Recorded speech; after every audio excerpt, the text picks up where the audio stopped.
Welcome to the Loving Truth Podcast, where it's all about finding clarity, confidence, and peace in the face of marriage challenges. And now your host, relationship expert, and certified master life coach, Sharon Pope. Hello, loves. This is Sharon Pope, and this is The Loving Truth. This is our time of the month where you are able to call in and ask me your specific questions about the challenges that you're facing inside your own marriage, and I will answer them on this podcast. So if you have something that you would love to ask me, all you have to do is call in and leave a quick voicemail at 727-537-0359. And you can remain completely anonymous if that makes you feel more comfortable. So let's get to our first question. This one is from Beth. This is Beth. My husband and I have been talking and struggling the last few days. He started saying things to me that I have been saying to him for years, and he's always disregarded. For example, I have been telling him that I would like to work on our marriage for almost 2 decades. I have asked in many ways and given many suggestions. He's always said that he felt marriage was good and I was essentially crazy or just trying to get attention for years. He uses the excuse that he thought things were good as to why he didn't feel the need to engage in any sort of improvement activities. When I ask what he thought when I told him things are bad, in those exact words and many other versions, he says he didn't think I was serious. Now he wants to try, but his version of trying is trying to initiate sex, and that just isn't working for me. What do I do? Okay, Beth, I hear you because I see this so often where you've been trying to communicate for years, or in your case, decades, about wanting to improve the marriage. And he kept brushing it off and going, "No, we're fine. We're fine. We don't need to do anything."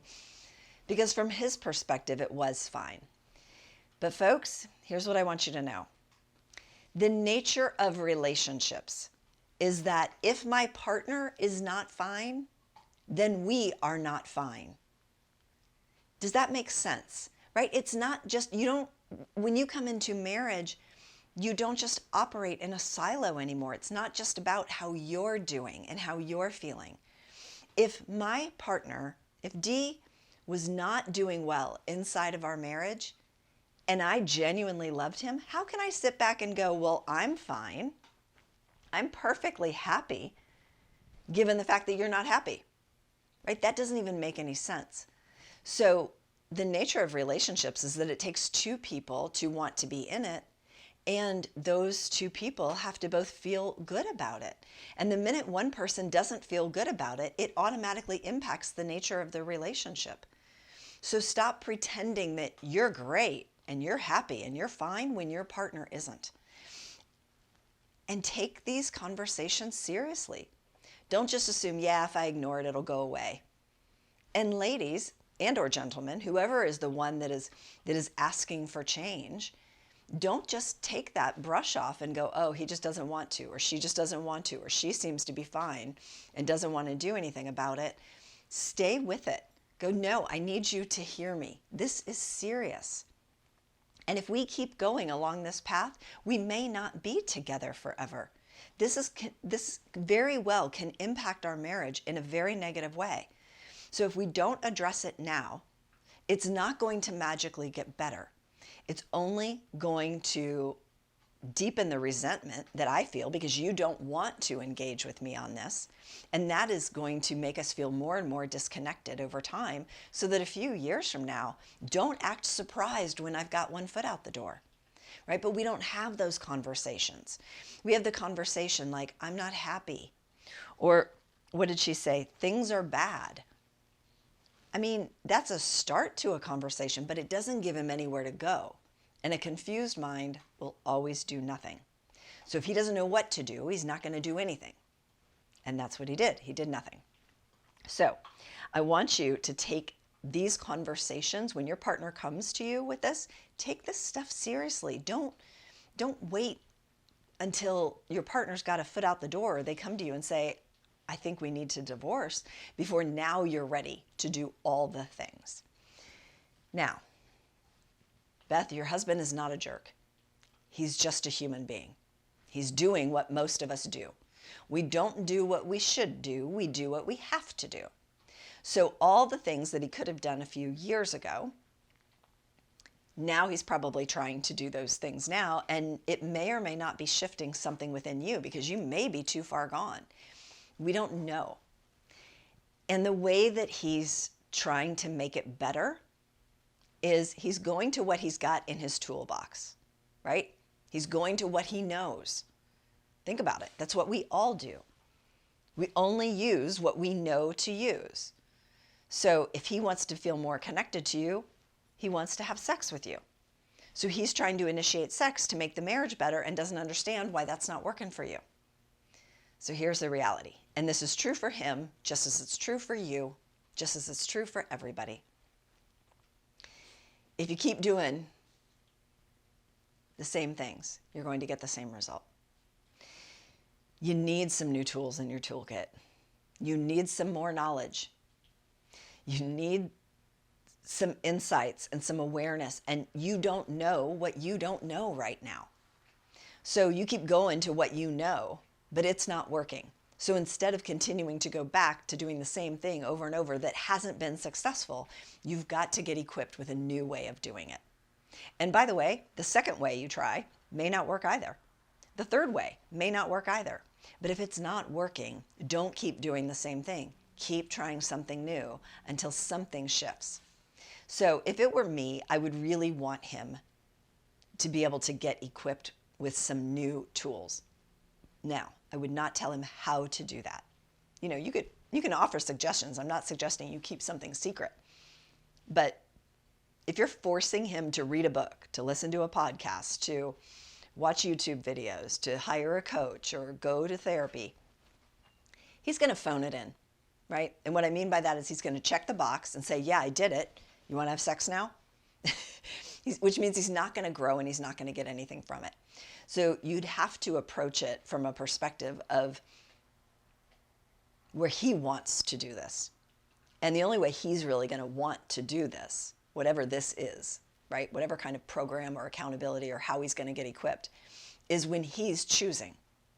When he finds the person that he wants to follow, when he finds the book that he wants to read, when he listens to the teacher that he thinks can be most helpful, that he resonates with, not who you resonate with, then that's what's going to be helpful. Now, you've got to be able and willing to do the same thing as well. You both need new tools, because if you're just reaching into the same old toolbox, you shouldn't expect to get different results. Okay? So, I hope that helps you, Beth. Let's go to the next question. My name is Jillian.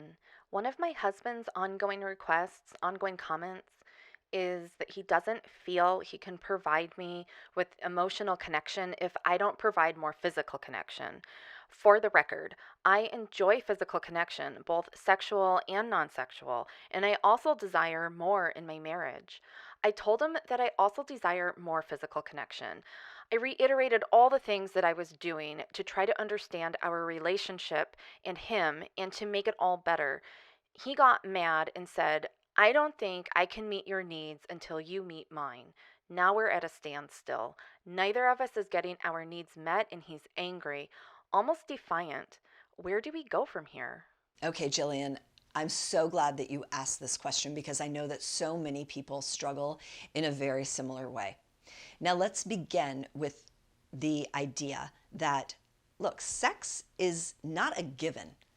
It's not an entitlement, not anymore inside of marriage. Maybe at one point it was, but look, no one is entitled to your body, okay? That is completely under your control, and it is your decision. And I do think that there are still some people wandering this planet that think that they are entitled. And it's okay to set that healthy boundary. I can tell you the most extreme example I've ever heard was from a client where her husband had cheated. And as they were navigating their way through that betrayal, she said, I need to be able to have access to your phone so that I can know, so that we can rebuild trust, and I can know that you're not still communicating with women outside of our marriage. And he said to her, if I don't have access to your body, you can't have access to my phone. Now that is some manipulative shit, okay? And that would tell me all I needed to know. But it gives you the mentality of some people out there, in that they do feel entitled to be able to have sex with their partner. Now, inside of a loving marriage, sex should be a part of any healthy marriage, okay? But what I want you to know is that you are not the first person to struggle with this. This challenge that you're facing has been around since marriage has been around, of where one person needs to feel emotionally connected in order to want to be physically intimate. The other person needs to be physically intimate in order to feel emotionally connected. And neither of you is right or wrong. It's just two different avenues. And the way that and two different needs. And the way that we go about trying to solve this problem is getting the other person to put our needs first. And he's doing the same thing. So you're saying, I need the emotional connection first. And he's saying, well, I need the physical connection first. And so you end up in this needs standoff with each other, where both of you are just standing there with your arms metaphorically crossed, and no one's getting their needs met. No one's feeling emotionally connected. No one is being physically intimate with each other, and we're growing further and further apart, and frankly, more resentful of one another. So I am never going to suggest that you have sex when it is a no. But we also have to become more open and willing.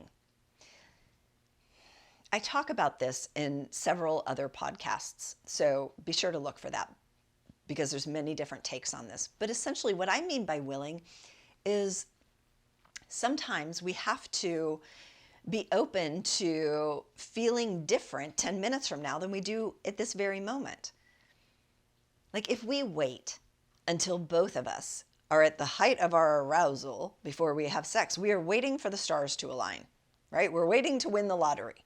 It just doesn't happen very often. There's going to be some times that you're going to feel it, other times that he's going to feel it, but those stars aren't always going to align at perfect timing. So sometimes we have to be open and willing to say, you know what, let me see where this takes me. I'm open to the prospect that this could feel good.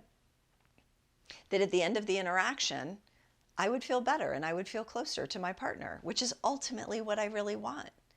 So there is an element of, can we be more open-minded? Can we be more willing to explore that? Even if I need something to respond to, so it might be touching, it might be some non-sexual touch, I need something to respond to, and then my body might wake up a little bit, or it might not, and that's okay too. So here's the deal.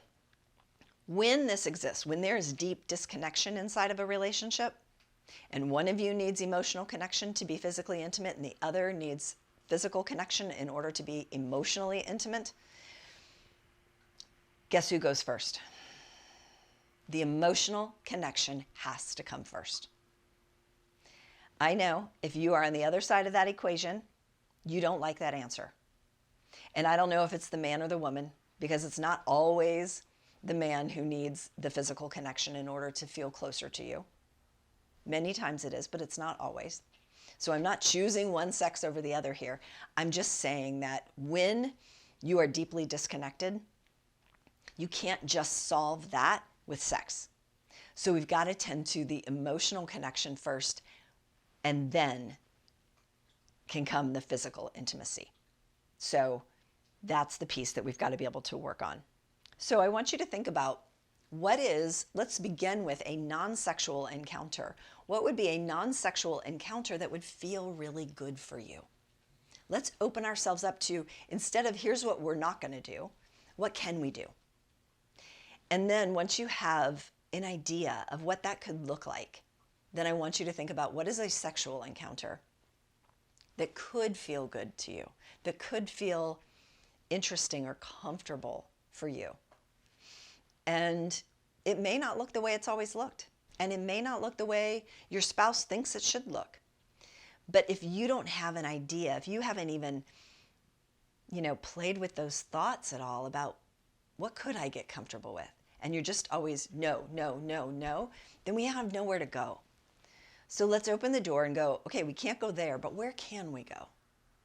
Where's a place that we could go? right? And that can look so many different ways, whatever would feel good to you. So don't get in this needs stalemate where both of you are just standing there saying, I'm not going to meet your needs if you don't meet my needs. First of all, it's a really immature way to love. It's not even love, to be honest. It's a really immature way to be in a relationship. That is, I'm going to love you in order to get something from you. Yeah, that's using people. That's not love, okay? So here's where I want to go. What if, since you're both at this stalemate, where neither of you are going to move, neither of you are going to budge because you're not getting your needs met, what if you both flipped the script at the exact same time and said, you know what, for the next 2 weeks, I'm going to prioritize your needs above my needs. And he said the exact same thing to you. We're both going to knock ourselves out meeting each other's needs. You know why? Because it feels good. And because that's what love does.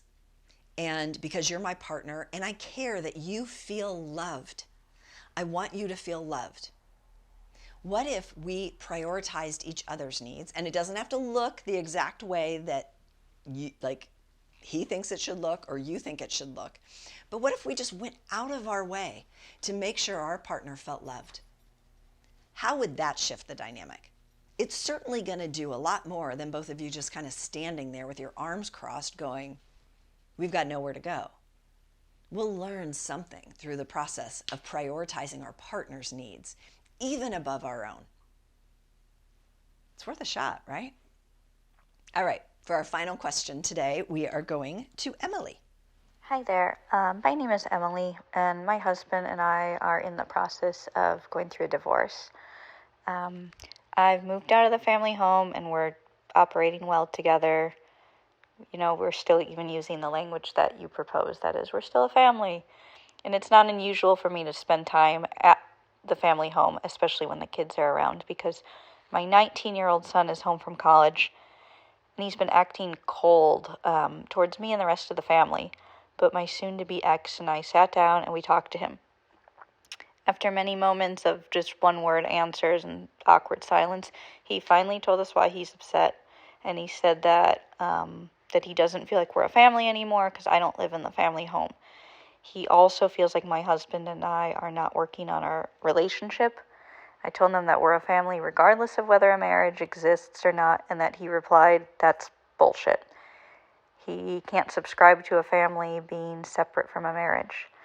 He also thinks that he should know what's going on in our relationship. I explained that we don't want to put the kids into the struggles we're having, and we don't want to assign blame as to why the marriage isn't working. I told him we don't want him to take sides because we want to function as his parents, and he gets to love us both. He disagrees, and he thinks he's entitled to answers to his questions. My thing is, I don't want to permanently damage my relationship with my son. Any advice? Okay, Emily, first of all, I just want to congratulate you on handling divorce in a really mature, compassionate, kind way. I mean, you are doing work that most people aren't equipped or open-minded enough to be able to do. So congratulations on that. I think that will serve your entire family really well. Now, Emily mentions in this call this idea of we're still a family, and that's what her son is reacting to. I want to explain that for a second, because this is someone who's obviously worked with my tools or worked with me in the past. So she is explaining, look, mom is still mom. Dad is still dad. The nature of our relationship, mom and dad, that's what's changing. But kids, your relationship with us does not change. And just because we choose to not be in our most intimate relationship together does not mean we're not going to be in a relationship with one another. Of course we are, because we have children together. And you someday will have children. Therefore, we will have grandchildren. Like, we're going to be in one another's lives forever, and we can still care about each other and choose to not be in our most intimate relationship together. We can still consider ourselves to be a family. We get to choose what family looks like, even if it looks different than it did in the past. So that's what she's talking about. Now, Emily, here's what I would say. please keep talking to your son. Keep talking to him. Keep getting him to open up to you. Let him share how he feels, even if it's not what you want to hear. Let him share his perspective and know that it doesn't have to match your perspective. Don't get tied to trying to change his mind or get him to see it your way. He's going to feel that and he's going to resist that. Instead, just let him have his perspective, but keep him talking. He's allowed to have his opinions. It's not that this doesn't impact him at all. He can have his opinions about it. But here's the reality. He also has absolutely no possible way of understanding what it's like to create and sustain a loving, connected, committed relationship over the course of, 3, 4, 5, 6 decades. He has no idea how to do that. He's 19. So he has no frame of reference to know what it's like to do this, to have kids and to raise a family and to grow apart and navigate challenges and do life together beside someone that closely over the course of decades. He has no way to understand that. And the reality is that people don't learn through our words anyway. He's only going to learn when he is in an intimate relationship and he experiences challenges. So release the idea that he should understand. Because here's the reality, he can't. He's 19. He's never even been in really an intimate relationship. Now, he might think he has, and he might even have felt like he was in love, but that is a very different thing than doing marriage alongside someone over the course of decades, okay? So let him have his experiences and know that how he feels today about this isn't how he's going to feel forever. Emotions change. They're like water. Emotions are like water. They come and go, and they're always evolving. We bounce between mad and sad all the time on topics that we don't like the circumstances around. That's the way of it. And so just trust that how he feels about it from his vantage point today is not necessarily how he's going to feel about it a year from now, 2 years from now, 10 years from now. Okay?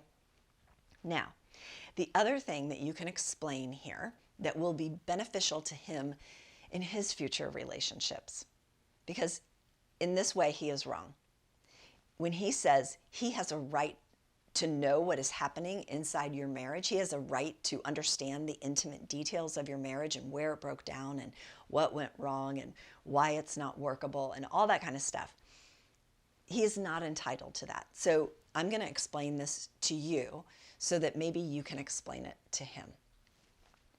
The space that exists between two people who choose to love one another in an intimate relationship. So in every relationship, there's you as an individual, there's your partner as an individual, and then there is this third entity, which is your marriage. This, my friends, is sacred space, this third space, because it doesn't exist anywhere else on the planet. And the only two people that belong in that sacred space are the two people that have chosen to show up and consistently love one another, even when it gets hard. So that is a space where nobody else belongs, even when you love them madly, right? Like you can love your kids more than life itself, but they don't belong in that sacred space between you and your partner. That's private space. You can love your sister. You can love your best friend. You can love your mother. But they don't belong inside your marriage. They don't belong in that sacred, intimate, vulnerable space that only exists between you and your partner. So what I would tell him is be careful when you invite other people in to the dynamics of your relationship. When you start sharing details of your relationship with other people, because you're bringing them into a place that they don't belong. And when you invite them in, you are essentially, when you share parts of your intimate relationship with someone else, you are essentially rolling out the red carpet for them to have an opinion about your relationship of which they have no basis of understanding, and it will be colored by their own experiences and, frankly, what would benefit them, right? He's doing that right now because we all do it. This is human nature. We can only tell other people what to do through the extent of our own experience and what would be most beneficial to us. So he wants you to stay together because he thinks it will be beneficial to him. He won't feel this pain. He won't feel this upset if you two would just get back together so that he could feel better. But all he's learning in that is if I can control, i.e., and it's a little manipulative. He's not trying to be manipulative, but it is. If I can control and manipulate other people, then I can avoid facing negative emotion. When negative emotion is part of life, there's going to be circumstances that are going to happen in his life that he does not want and that he would not choose. How is he going to deal with that? Right? And so this is why these sorts of challenges are also opportunities for our kids to be able to learn how to navigate life's challenges. Because not everything is going to go their way. That is not how life is. None of us get away with that. Right? And mom's not always going to be there to protect you. And you're not going to like some of the things that happen. But you get to choose how you show up to it. You get to choose how you react to it and how you respond to it. And that's what you have control over. And so that's where you can focus. And then lastly, the last thing I would say, which I think is pretty obvious, is the more you and your soon-to-be ex can stay in lockstep in terms of what you're communicating and keeping those lines of communication open with your son is really, really important and will go a long way to help this. Look, he may not ever agree with your choice to move out of the family home or to end the marriage. He may not ever agree with that. But we can love people who don't agree with us, can't we? You can love people who don't see eye to eye with you on every single thing, and so can he. He just needs to find his way through this, and he will, as long as you keep those lines of communication open. I just don't want you to use this as an excuse to stop communicating, and then the we no longer communicate becomes the reason that we're not in relationship together. Right? So be willing to engage with him, even if it's not in alignment with how you see the situation. And keep holding that boundary of, you don't belong in this sacred space between your dad and I. And I know you think you do, but here's why you don't. And then explain it to him so that he can apply it to his life and he doesn't get tripped up in that same way. All right? All right, folks, I hope that that was super helpful for you. I know that these are really common questions, so I know a lot of people are going to benefit from it. If you have a question that you would like to ask me, I would love to answer it. So won't you please call me, leave me a voicemail. You can be anonymous if you want. Just call 727-537-0359, and we'll feature your question on next month's call. I'll see you then. Take good care. If you're listening to this podcast because you're struggling to decide whether to stay or go in your marriage, and you're serious about finding that answer, it's time to book a Truth and Clarity session with a member of my team.